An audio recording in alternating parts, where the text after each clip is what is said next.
오송 지하차도 참사 1년 지하차도 점검 특별방송 초량 궁평 그리고 지난해 7월 15일 우리 지역에서 믿을 수 없는 사고가 있었습니다. 미호강 제방을 넘어온 강물은 충북 청주시 오송읍 궁평 2 지하차도로 빨려들었고 14명의 목숨을 앗아갔습니다. 역시나 인재였습니다. 지나고 보니 막을 수 있었습니다. 하지만 그렇지 못했습니다. 아니, 막지 않았다고 말해도 좋을 듯합니다. 이후 수많은 약속과 변명들로 1년이 지났습니다. 우리는 오송 지하차도 참사 발생 1년을 맞아 지하차도를 좀 더 세심하게 들여다보고자 합니다. 그리고 우리와 지하차도의 관계를 짚어보고 그 관계를 개선하고자 합니다. 먼저 2023년 7월 15일 궁평 2 지하차도로 들어갑니다.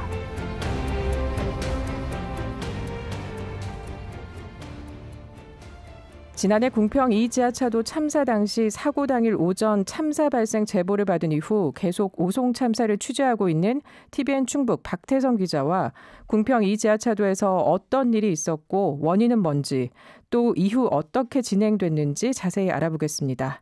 안녕하세요, 박태성 기자. 네, 안녕하세요. 청주 오송 궁평 2 지하차도에서 안타까운 참사가 발생한 지 어느덧 1년입니다. 1년 전 궁평 2 지하차도에서는 어떤 일이 있었던 것인가요? 네, 청주 오송 궁평 2 지하차도에서 참사가 발생한 건 지난해 7월 15일입니다. 궁평 2 지하차도는 2019년 11월 준공된 공공시설물인데요. 지하로 연결된 터널 구간만 430m에 달합니다. 참사 전날인 7월 14일부터 참사 당일인 15일까지 이틀 동안 청주 지역에 400mm가 넘는 집중호우가 쏟아졌고 계속해서 많은 비가 내릴 것으로 예보된 상태였는데요. 이에 따라 7월 14일 호우경보가, 15일에는 홍수경보가 각각 내려졌습니다. 네, 정말 말씀하신 것처럼 많은 비가 내렸던 기억이 생생합니다. 미호강과 궁평 2 지하차도는 지리적으로는 거리가 있는데 어떻게 침수가 이루어진 것인가요? 네, 많은 비로 미호강 수위가 계속해서 상승하면서 미호강 주변 임시 제방이 버티지 못하고 붕괴된 것이 이번 참사의 1차적인 원인으로 꼽힙니다. 다시 말해 행정중심 복합도시건설청, 행복청이 발주한 교량 확장 공사 과정에서 미호강 기존 제방이 무단 철거되고 부실하게 쌓인 임시 제방이 불어난 강물을 견디지 못하고 무너졌다는 것인데요. 참사 당일 오전 8시 10분쯤 제방이 완전 유실되면서 엄청난 양의 강물이 강줄기 너머로 쏟아져 나왔고 오전 8시 27분 무렵부터 강물이 들어차기 시작한 궁평 2 지하차도는 8시 50분쯤 완전 침수됐습니다. 당시 지하차도는 진출입이 통제되지 않아 평소처럼 차량들이 통행하고 있었는데요. 갑작스럽게 들어찬 강물로 버스 등 차량 17대가 지하차도를 빠져나오지 못한 채 고립됐습니다. 다수의 실종자가 발생하면서 시작된 수색 작업은 사흘 만에 마무리됐는데요. 결과적으로 궁평 2 지하차도 침수 사고는 모두 14명이 숨지고 16명이 다친 비극적 참사로 기록됐습니다. 네, 이미 많은 비가 내렸고 더 내릴 것으로 예보되는 상황에 참사 직전까지 미호강 위험 상황을 알리는 신호들도 여럿 있었다고 하는데요. 왜 참사를 막지 못했나 하는 아쉬움과 의문이 남습니다. 어떤 문제가 있었을까요? 네, 앞서 설명한 대로 이번 참사의 1차적인 원인으로 꼽히는 것이 미호강 임시제방입니다. 여기에 당시 관계기관들의 물리적, 행정적 대응이 피해를 키운 주요 요인으로 지목되고 있습니다. 각 지자체는 지하차도별 침수 위험도에 따라 위험 등급을 1에서 3등급까지 분류하고 있는데요. 충청북도는 궁평 2 지하차도가 2019년, 그러니까 최근에 신축됐다는 이유 등으로 침수 위험이 크지 않은 등급, 다시 말해 가장 안전한 3등급으로 분류했습니다. 참사가 발생하기 한 달 전인 2023년 6월 7억 원의 예산을 배정받아 침수 우려 지하차도 자동 차단 시설을 설치할 계획이었지만 설치되지 않았습니다. 여기에 참사 직전까지 수차례 위험 신고가 있었기 때문에 이런 위험 신고와 현장 상황이 충청북도와 청주시 등 관계기관 사이에 제대로 공유되고 지하차도가 적절히 통제만 됐더라도 이와 같은 참사는 없었을 것이라는 비판이 이어지고 있습니다. 네, 이번 참사와 관련해서 검찰 수사도 계속되고 있죠. 네, 그렇습니다. 궁평 2 지하차도 참사와 관련해 충청북도와 청주시, 경찰, 소방 등 소속 공무원들을 포함해 모두 44명이 재판에 넘겨진 상태입니다. 미호강 기존 제방을 무단 훼손하고 임시 제방을 쌓은 혐의로 현장 소장과 감리단장에 대한 법원의 1심 판단이 최근 있었는데요. 청주지법 1심 재판부는 현장 소장에게 징역 7년 6개월, 감리단장에 징역 6년을 각각 선고했습니다. 현재 이들 모두 1심 판단에 불복해 항소한 상태로 2심 재판을 앞두고 있는데요. 특히 검찰은 김영환 충북지사와 이범석 청주시장, 이상래 전 행복청장 등 관계기관 최고 책임자들에 대한 중대재해처벌법 적용 여부를 수사하고 있는데요. 검찰 수사가 사실상 마무리 단계이기 때문에 어떤 결과로 이어질지 관심이 쏠리고 있습니다. 그런가 하면 현재 폐쇄된 궁평 2지하차도의 재개통이 잠정 보류됐습니다. 네, 맞습니다. 충청북도는 참사가 있던 7월 15일부터 궁평 2지하차도의 통행을 제한하고 있는데요. 충청북도는 시설 보완을 거쳐 지난달 30일 지하차도를 재개통할 예정이었습니다.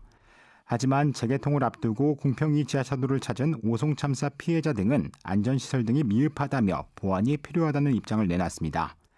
안전에 대한 우려의 목소리가 커지면서 충청북도는 재개통을 닷새 앞둔 지난 6월 25일 재개통을 잠정 연기한다고 밝혔습니다.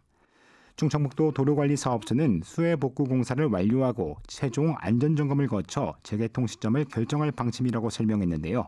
관련 내용 들어보겠습니다. 지금 궁평 2지하차도 개통에 많은 분들이 언제 개통하냐는 민원이 너무 많이 있고 또한 그들이 불편이 너무 많다는 것을 저희들 알고 있습니다.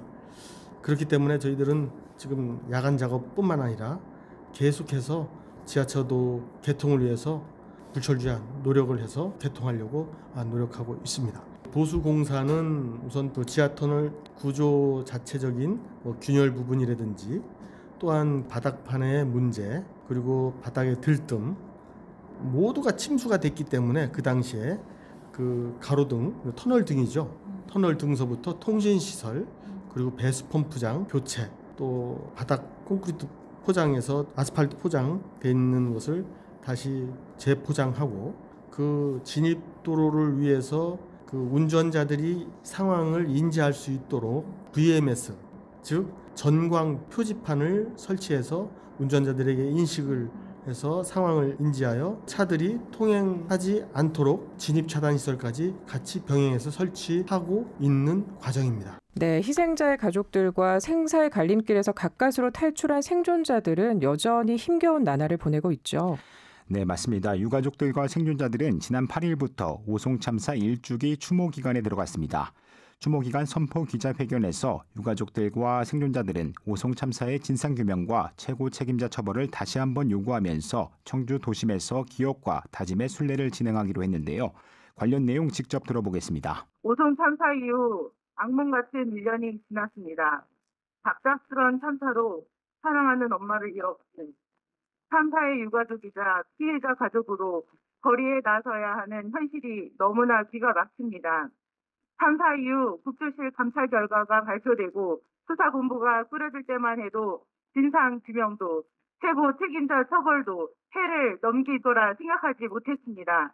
그러나 1년이 되도록 진상규명에 근접도 못하고 단체장은 시종일관 책임을 회피하며 오로새로 일관하는 모습에 분통이 터집니다. 오송 참사로 14분의 생태 같은 시민이 돌아가시고 16분의 생존 피해자가 발생했는데 진상규명에 관련해서는 지난해 오송 참사 당일의 모든 것이 멈춰 있습니다. 어찌 이럴 수 있습니까? 우리 유가족 협의회는 제대로 된 진상규명과 책임자 처벌, 재발 방지를 위해 함께 거리에서 싸우겠습니다. 또 다른 시민들이 우리처럼 억울한 피해를 당하지 않도록 사회적 참사가 더 이상 재발되지 않도록 함께 하겠습니다. 궁평 2지하차도 참사 발생부터 현재까지 상황을 살펴봤는데요. 피해자들은 참사 직후부터 진상규명과 최고 책임자 처벌, 재발방지 대책 마련을 요구하면서 힘겨운 싸움을 이어오고 있습니다.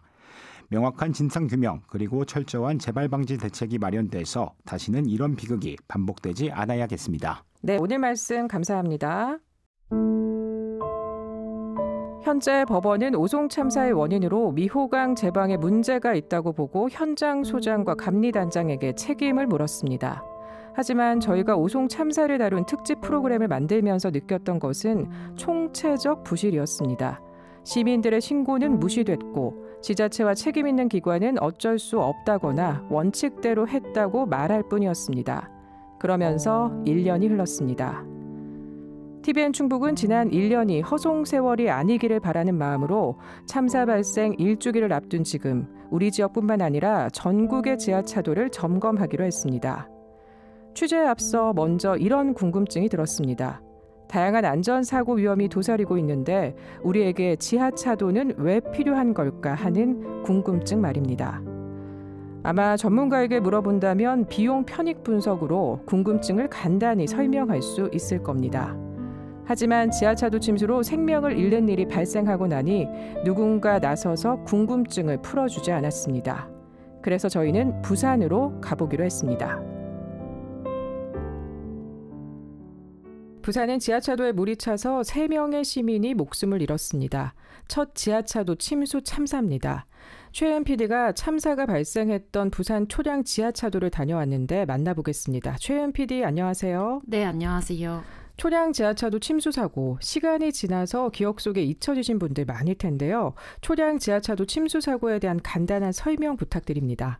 네, 궁평 참사가 발생하기 3년 전인 2020년 7월이죠. 부산 동구에 위치한 초량 지하차도에서도 집중호우로 인해 지하차도가 침수되면서 3명의 사망자가 발생했습니다. 자세한 내용은 초량 지하차도 참사 당시 취재를 맡았던 TVN 부산 정웅무 기자의 설명 들어보겠습니다. 예, 한 4년 전이었던 것 같아요. 지난 2020년 7월 23일이었으니까 지금처럼 여름이었던 것 같고 그날 부산 지역은 아마 오후 2시부터 호우주의보가 내려졌고요. 또 저녁 8시에 호우주의보가 호우경보로 강화가 됐습니다. 그래서 시간당 80mm 넘는 어마어마한 폭우가 쏟아졌고 도로 곳곳이 침수가 됐고요. 근데 부산 초량 지하차도는 뭐 가보셔서 알겠지만 이 길이가 한 175m 정도밖에 안 되는 짧고 또 폭이 좁은 도로예요. 근데 전혀 통제가 안 됐다는 거. 침수 위험 2등급으로 지정돼 있어가지고 호우경보가 내려지면 바로 차량 통제가 이루어져야 하는데 출입 통제가 되질 않았고 또 장대비에 순식간에 물이 차오르면서 지하차도에 차량이 고립되면서 미처 빠져나오지 못했던 거죠. 네, 기억이 납니다. 근데 길이가 178m면 지하차도가 짧은 편이고 초량은 부산에서도 도심인데요. 사고를 예방할 수 있었을 것 같은데 왜 이런 참사가 발생한 건가요? 이 사고 또한 역시 인재라고 생각되는데요. 시간당 80mm의 폭우가 내렸다고는 하지만 관계기관이 조금만 관심을 가졌다면 막을 수 있었습니다.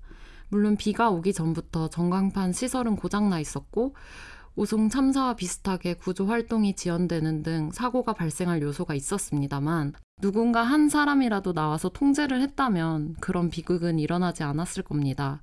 TVN 부산 정웅무 기자의 이야기 이어서 들어보시죠. 이 자연재해로 치부하기에는 이 구조적이나 관리적인 문제가 컸던 것 같아요. 지하차도 길이가 200m도 채 안 되잖아요.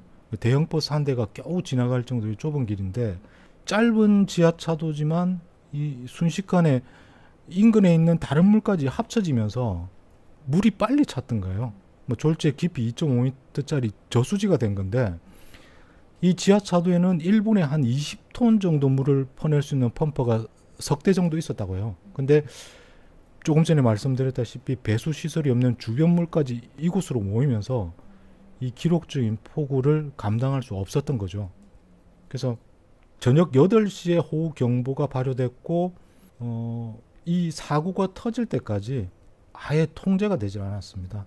그래서 경찰에 침수 신고가 접수된 게 한 9시 저녁 9시 38분쯤 그리고 소방당국이 구조를 시작한 거는 이보다 30분이 지난 밤 10시 18분쯤이었거든요. 그래서 사고 당시에 고립된 시민들이 그 구조대원이 도착하기 전에 이미 3차례 구조 요청을 했지만은 또 신고가 폭주해서 119 상황실에 접수하지를 못했다고 합니다. 예, 그래서 바로 앞에 119 안전센터가 있고 그 바로 또 인근에 경찰서 치안센터 그러니까 지구대가 있었습니다. 그럼에도 불구하고 구조가 기약 없이 늦어졌다는 거죠. 여기에다가 이제 지하차도 들어가라 마라 하는 그런 전광판이 있었는데 이것도 고장이 나가지고 이 전광판에는 출입 통제 표시가 제대로 되지를 않았습니다. 그래서 내부 상황을 전혀 운전하는 분들은 알 수가 없었고, 행정안전부 지침상 이 호우 경보가 발효되면 이 위험 3등급 도로 같은 경우는 즉시 차량을 통제해야 하는데도 부산 동구청은 이 사고가 날 때까지 이 초량 지하차도가 위험 등급에 포함된지도 몰랐다고요. 네. 그래서 지하차도 폭하고 이 길이를 잘못 산정해서 위험 등급에 당연히 포함을 했어야 하는데도 몰랐던 거고, 부산시가 이를 뒤에 바로 잡았지만 통보를 받지 못했다고 합니다. 저도 실제로 사고가 발생한 부산 초량 제1 지하차도에 방문해 보았는데요. 초량 지하차도 바로 앞에 초량 119 안전센터가 위치해 있었습니다. 초량 119 안전센터에서 작은 횡단보도 하나만 건너면 바로 초량 지하차도 입구가 있었고, 제 걸음거리로 채 1분이 안 되는 거리였습니다. 그러나 사건 발생 시 최초 신고 후에 30여 분이 지난 후에야 구조대가 도착했다고 하니 참 안타까운 마음이 들었습니다. 또 피해자들은 구조대가 도착하지 않아 112에도 신고 전화를 했다고 하는데요. 하지만 당시 접수 직원은 우리 관할이 아니라며 119에 신고하라는 무책임한 말만 남겼다고 합니다. 취재를 하면서 지난해 공평 이 지하차도와 무척 닮았다는 생각을 지울 수 없었습니다. 네, 그렇습니다. 신고 무시, 뒤늦은 구조활동, 사전 통제가 없었던 점, 궁평과 꼭 판박인데요. 지난해 오송 참사를 설명하면서 각자 도생이라는 말을 많이 했던 것 같은데 2020년 7월 초량에서도 시민들은 폭우 속에서 각자 도생이었다고 생각하니 가슴이 아픕니다. 그렇다면 먼저 아픔을 겪었던 부산시에서는 재발 방지를 위해 어떤 대책을 세웠나요? 이후 부산시는 모든 지하차도에 진입 차단 시설을 설치하고 지하차도 진입 차단 기준을 강화했다고 합니다. 부산시 김진홍 동구청장의 이야기 들어보시죠. 지하차도 내에 수익에 자동 감지하는 그런 시스템을 통해서 경보 방송이 자동으로 나가게 되는 이런 부분이라든가, 전광판에 문자 표출하는 것, 그다음에 차량 진입 자동 차단 시스템, 뭐 이런 것들을 통해서 차량 통제를 이래 실시하고 있습니다.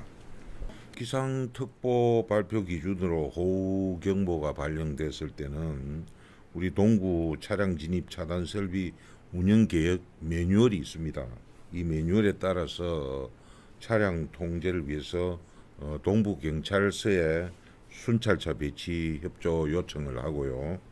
또 지하차도 수동 바리케이트를 차단해서 양방향 차량 진입을 차단 통제하고 있습니다. 부산은 호우 경보가 발효되면 수위에 상관없이 지하차도 진입 차단을 하고 있습니다. 지난 4월 5일 국토부가 발표한 도로터널 방제 환기시설 설치 및 관리 지침 개정에 따르면 지하차도 바닥에 물이 15cm 이상 차게 되면 즉시 지하차도를 통제하게 되어 있는데요.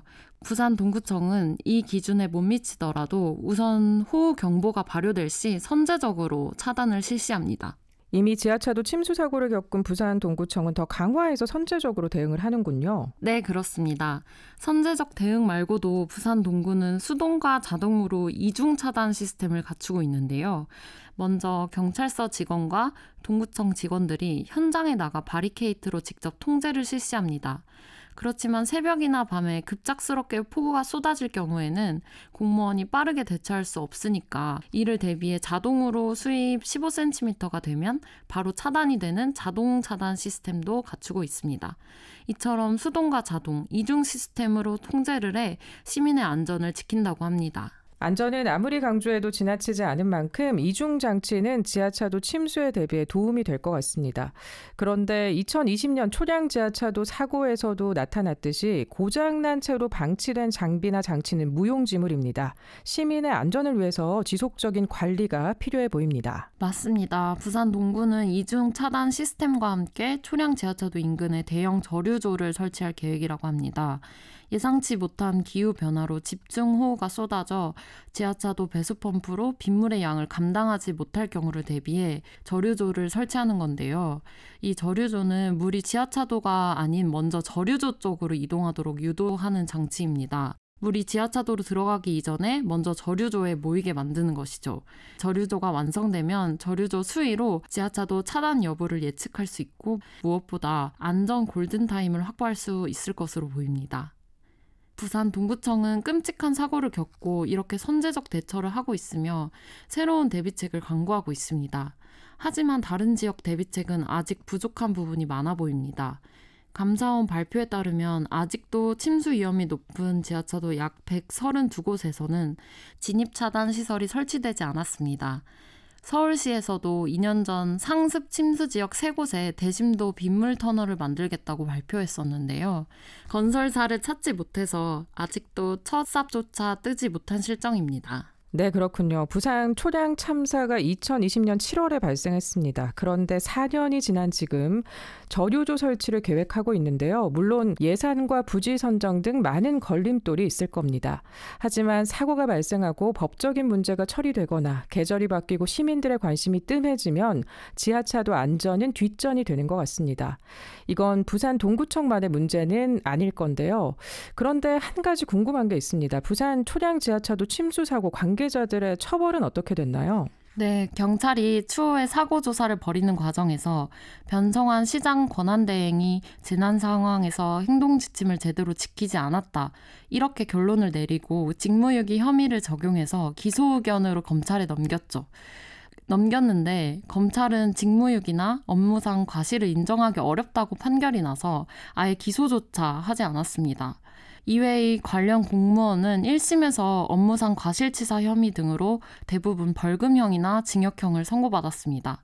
그러나 지난해 10월에 2심 항소심이 열렸는데요. 1심과 2심의 판결은 완전히 엇갈렸습니다. 이 항소심에서는 공무원 9명에 대한 원심 판결을 파기해서 대부분 감형을 받거나 무죄로 뒤집혔습니다. 재판부 결정문을 보면 주의 의무 위반의 과실과 사고 사이에 상당한 인과관계가 있다는 점을 인정하기 어렵다. 이렇게 판결문에 적혀 있습니다. 당시 동구 부구청장을 비롯해 부산시 재난대응과장 등 모두 4명에게 무죄가 선고됐고 또 다른 4명의 공무원은 집행유예 2년은 유지가 됐지만 징역형과 금고형의 기간이 2달가량 감형됐습니다. 유족과 시민단체들은 아직도 납득하기 어렵다며 목소리를 높이고 있습니다. 아무래도 시간이 지나다 보니 이슈에서 좀 멀어지고 시민들의 기억에서 잊혀지고 있는데 다시 한번 이에 대한 관심을 기울일 필요가 있어 보입니다. 네, 관심을 정말 기울일 필요가 있습니다. 처벌이 능사는 아니지만 책임이 있는 사람들에게 안일함을 준 것 같습니다.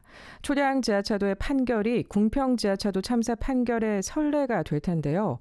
최근 궁평 지하차도 참사와 관련해 제방공사 관계자 등의 현행법상 최대 형량을 선고했다고 하는데 이후 상황도 지켜봐야겠습니다. 최현 PD 오늘 말씀 고맙습니다. 네, 감사합니다. 부산은 현재 북구 만덕동에서 해운대구 센텀시티까지를 잇는 약 9km에 이르는 도심 지하차도를 건설하고 있다고 합니다. 물론 침수, 화재, 교통사고 등 다양한 위험에 대비해 안전대책을 가지고 있겠지만 기상이변이 역대급이듯이 안전대책도 거기에 맞춰 상상 이상이어야 할 것으로 보입니다. 그런데 대심도 수준은 아니지만 충북 인근에 지하차도가 많은 도시가 있습니다. 바로 세종시입니다. 계획도시라 그렇겠지만 세종시는 왜 지하차도 중심의 도로 계획을 세웠을까요? 세종시에 지하차도가 많은 이유와 지하차도가 많은 만큼 남다른 안전대책이 있는지 알아보기로 했습니다. 세종시 취재를 다녀온 강성영 PD 나와 있습니다. 안녕하세요. 네, 안녕하세요. 세종시 다녀오셨다고요? 네, 취재를 위해 여러 번 세종에 방문했는데요. 청주에서 세종으로 운전을 하다 보면 자주 만나는 것이 바로 지하차도였습니다. 저희 충북교통방송에서 세종시로 가는 길에만 5개가 넘는 지하차도가 있었습니다. 그렇군요. 그럼 세종시에 지하차도가 많은 이유가 뭔가요? 네, 앞서 말씀하셨듯이 세종시는 우리나라의 대표적인 계획도시입니다. 세종에만 모두 26개의 지하차도가 있어 많은 시민들이 이용하고 있습니다. 저희도 세종에 유독 지하차도가 많다고 느껴서 그렇게 설계된 이유가 궁금했습니다. 그래서 그 이유를 알기 위해 행복청 이지연 사무관을 만났습니다.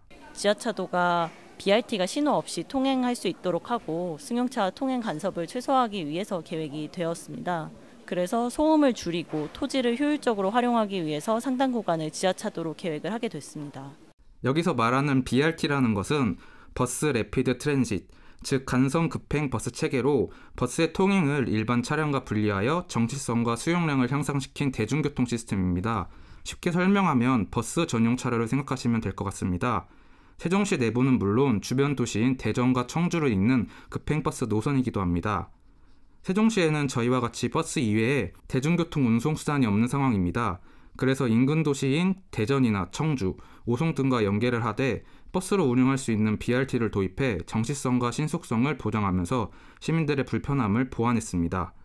앞서 이지연 사무관의 말에서 알 수 있듯이 BRT가 지나가는 노선에는 버스 이외의 다른 차량의 통행 간섭이 없기 때문에 이 구역에 일반 차량이 진입할 수 있도록 도로 하부에 지하차도가 분포하여 세종이라는 계획도시가 완성됐습니다. 그렇군요. 이 BRT 시스템은 세종시 말고도 전국적으로 일정 규모 이상의 도시에서는 대중교통 서비스 향상을 위해서 도입하고 있는 것으로 알고 있습니다.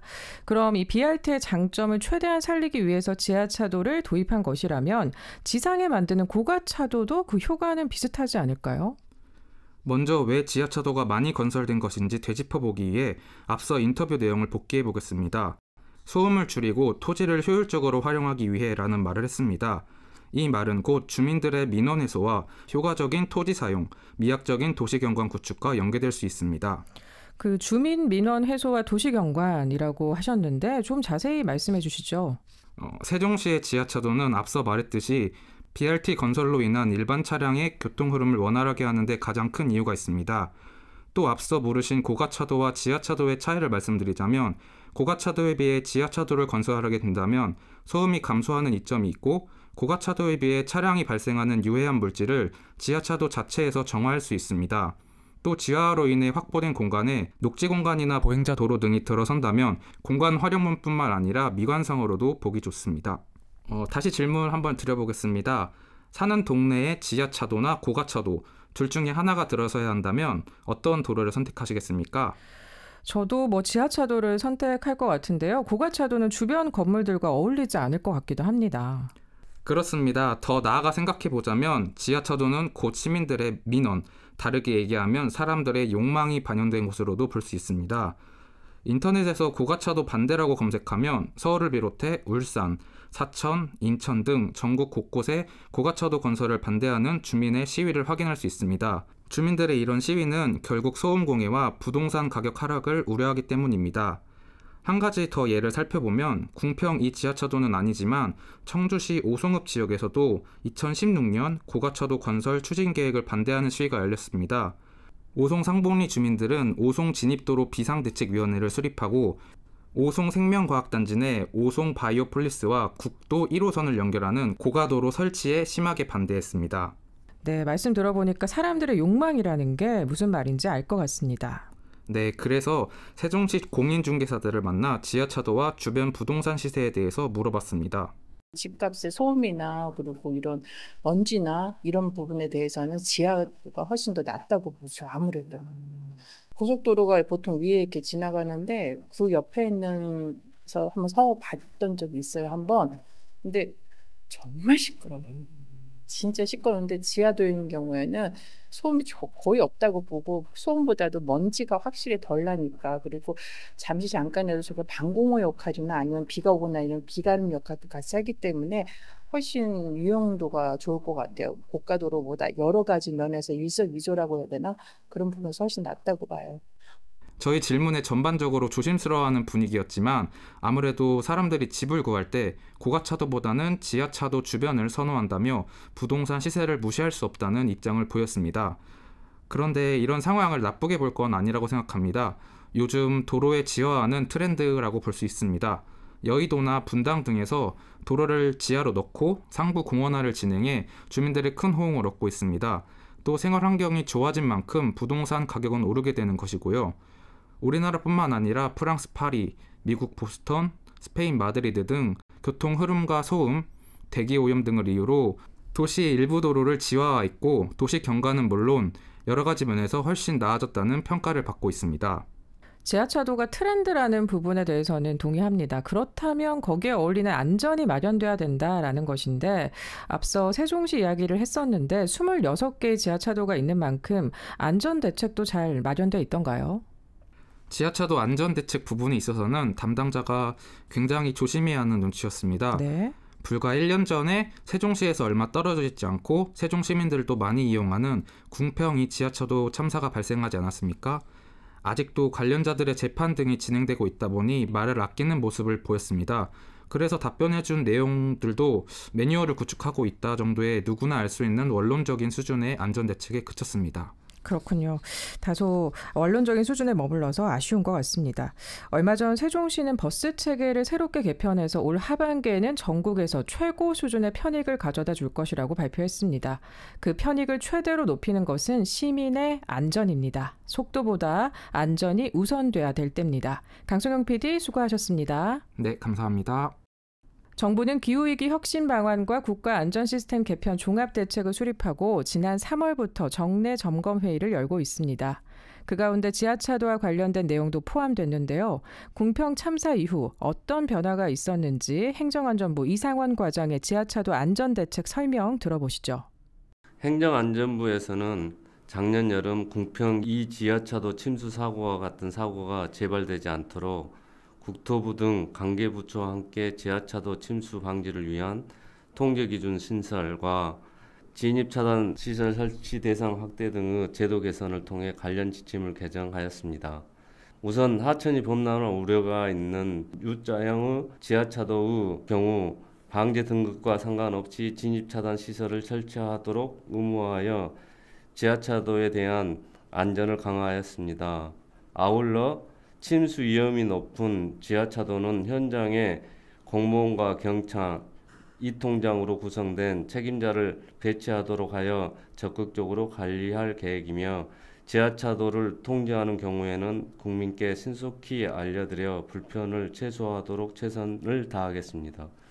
네, 정리하자면 U자형 지하도로의 경우 무조건 진입 차단 시설을 의무화하고 침수 위험이 높은 지하차도의 경우 지하차도별 담당자 4명을 지정해 운영한다는 겁니다. 하지만 현실은 그렇지 못한 실정입니다. 감사원에 따르면 전국 1000여 곳의 지하차도 가운데 182곳이 집중호우에 위험한 것으로 나타났지만 159곳은 지하차도 침수를 관리할 기관들이 사실상 손을 놓고 있고 일부에서는 차량 진입을 통제할 기준조차 마련되지 않았다고 합니다. 또 전국의 지자체가 40곳의 지하차도에 차단막을 설치하기 위한 예산을 행안부에 요청했지만 17곳은 지원을 받지 못했습니다. 이런 상황이다 보니 전국의 지자체는 자구책을 내놓고 있습니다. 경남에서는 지하차도에 구명봉을 설치하고 전북도는 지하차도에 사다리를 비치하거나 핸드레일을 설치해 침수 상황에 대비하고 있습니다. 계속 지적하는 말이지만 오송 지하차도 참사가 발생한 지 오는 15일이면 1년입니다. 우리는 지난 1년 동안 무엇을 했을까요? 내놓은 대책과 안전시설을 봤을 때 걱정과 우려만 한 것 같다는 느낌입니다. 그렇다면 지난해 아픔을 겪었던 궁평 지하차도는 어떨까요? 충북도로관리사업소 김봉수 소장입니다.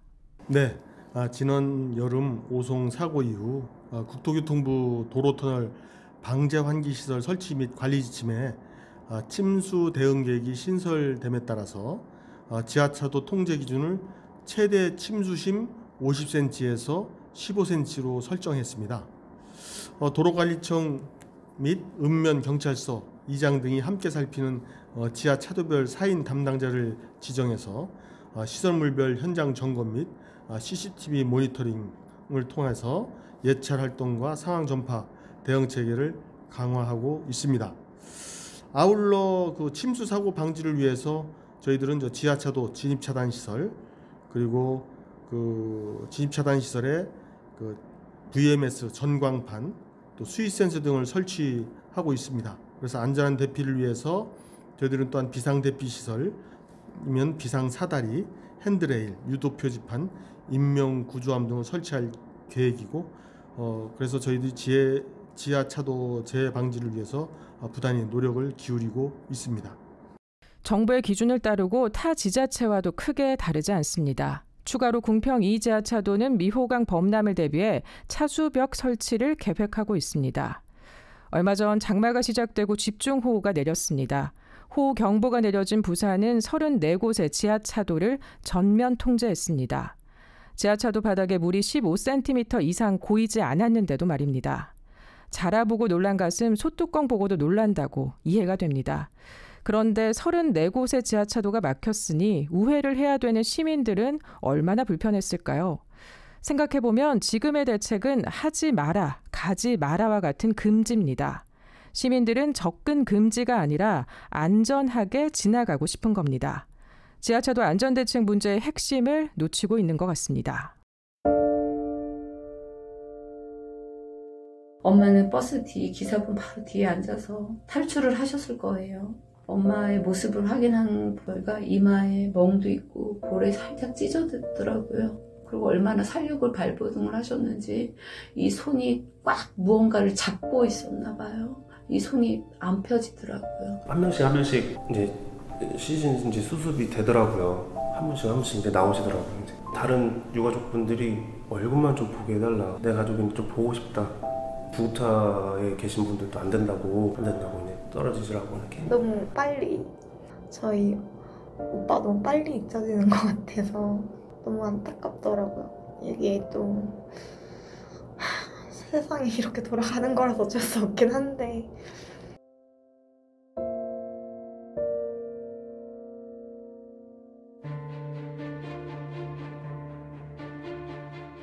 지금까지 2023년 궁평, 2020년 부산 초량, 현재 세종을 둘러보면서 뒤쫓아가기 급급하구나 하는 느낌을 받았습니다.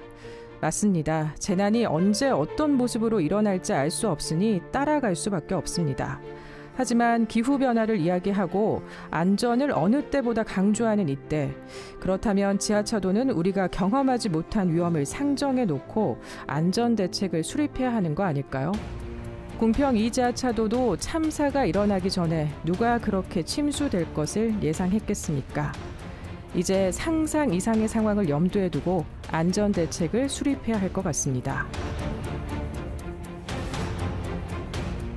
초량, 궁평 그리고 다음은 없습니다.